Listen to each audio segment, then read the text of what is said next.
Hey guys, today's story is about a couple of crappy people named Martha and Jay.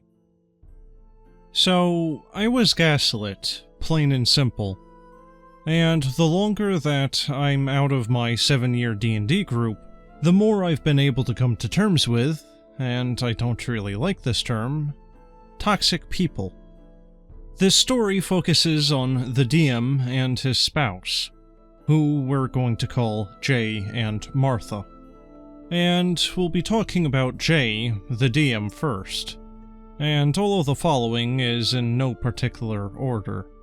So, to start off with, our stats were sometimes drawn from a hat, rolled 3d6 down the line, or something like that. But he would allow Martha to switch her stats, however, in secret. I also once roleplayed my way to getting magical watches for the entire party, which could all be attuned with after meeting a certain requirement. I, however, was the only one who never got to attune to them, as the DM reasoned that it was because my watch was a prototype and didn't have that feature.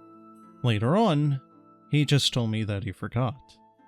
Backstories were also mandatory, even though we literally never used mine. There was also the fact that if I was asked to make a skill check regarding persuasion, intimidation, or etc., he would make me act it out. Which, I love roleplay, but sometimes I'm just not good at it. And I wasn't allowed to roll. I had to act it out. So I never took those proficiencies again. On the flip side though, when my 18 intelligence rogue thought of a good idea, he said I couldn't do it because I didn't have engineering, to which I told him that wasn't a skill, and tying knots around spare jail bars with 2 ropes wasn't exactly the hardest thing to do. To which he said that because my backstory didn't have engineering in it, I couldn't do it. And then, the most important one, out of game while Martha was asleep, and I stayed the night because I couldn't drive, he would wake me up and flirt with me, as he also slept on a couch in the living room like I did. I rebuffed him for literal years, and his advances made me exceedingly uncomfortable, and I would leave D&D for months and ignore their texts, only to break down because my dice were still there or something.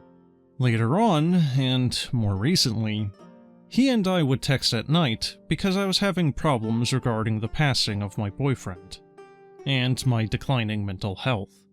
He would flirt with me, and I couldn't cope mentally, and I had a breakdown over it a few times, once even going to the hospital for a week.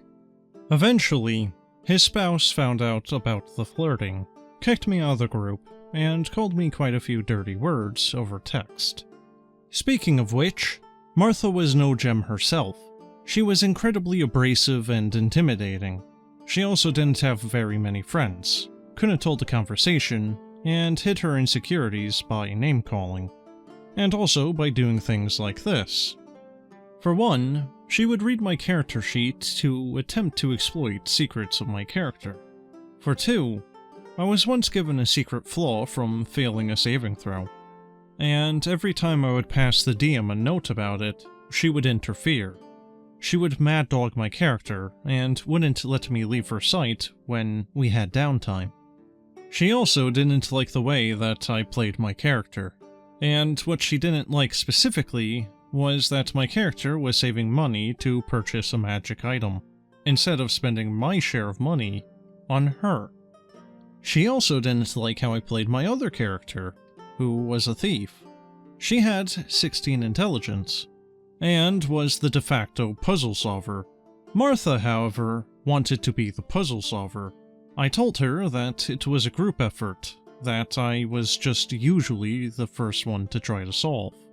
She told me that I needed to give her the answers if I wanted it to be fair, or take more time. There was also the time where she thought that I was asleep on her couch, and she told Jay and my boyfriend that I pissed her off by helping the ranger pick spells. And something to take into account here is that this is when 5e first came out, And the spells that I suggested to this person were also clerical spells that she could cast if she prepared them. Martha never mentioned this when I was actively asking for spell suggestions, or if that was stepping on anyone's toes. Also, when she thought I was asleep, I pissed her off because I didn't like the salad that we ordered as takeout, and threw about half of it away. Except I bought the salad. You know, with my own money. I also had to break her out of prison one time after she killed a noble in a sauna. I never got a thank you. She would also argue with Jay's decisions for so long that nobody wanted to play anymore. She would also have a tendency of getting personal. She also had the time where her character died and she cried, which is okay, but she would vehemently disagree with her death so much and fought so much against it that she reasoned either that we all had to die, or she somehow needed to get resurrected, which, seeming as how she was a 2nd edition elven fighter, she was almost impossible to bring back to life. Jay ended up reneging her death, however. She would also complain when I would text her a D&D related question, trying to help another player. She would complain that the player should have been directing her questions towards her. She would also get one-on-one sessions with the DM, which would result in her obtaining fire-breathing attacks, special animal companions with magic properties, meeting important NPCs that we would never get to talk to, and so on. She also wouldn't let me have a party item. I wasn't going to use it, I just found information about it that I wanted to verify. Later on, it became hers, and she never used it because she was a fighter, and it was a wand. At another point, I was creating a bard who carried a short sword. This, however, was wrong in her eyes, as she abrasively told me that wouldn't be fair, because she was creating a rogue with a short sword. Because apparently, we both couldn't carry a short sword, which is an extremely common weapon, just in case we found a magic item. And at another point, I started being the party healer after her cleric would never seem to heal me for more than 1 to 3 HP, while in the meantime, she would either heal herself or my boyfriend for full every time. And out of game, I seemed to upset her. An example is when my boyfriend and I were out golfing, and she called him to hang out. He told her that we could all meet for dinner, but he would definitely be busy for a while. And she told him, just dump her! Have fun with your friends! She would also get upset that I would bond with certain PCs and NPCs without her, something I still can't comprehend. But that's all I can really remember for now. But I really have learned that no D&D is better than bad D&D. And I still wonder if I was the problem, but I don't think I was. Well, even if you were part of the problem, you weren't the main problem. And something that has become a regular occurrence for me now, and a recurring question: why did you stay? Why did you keep associating with these people?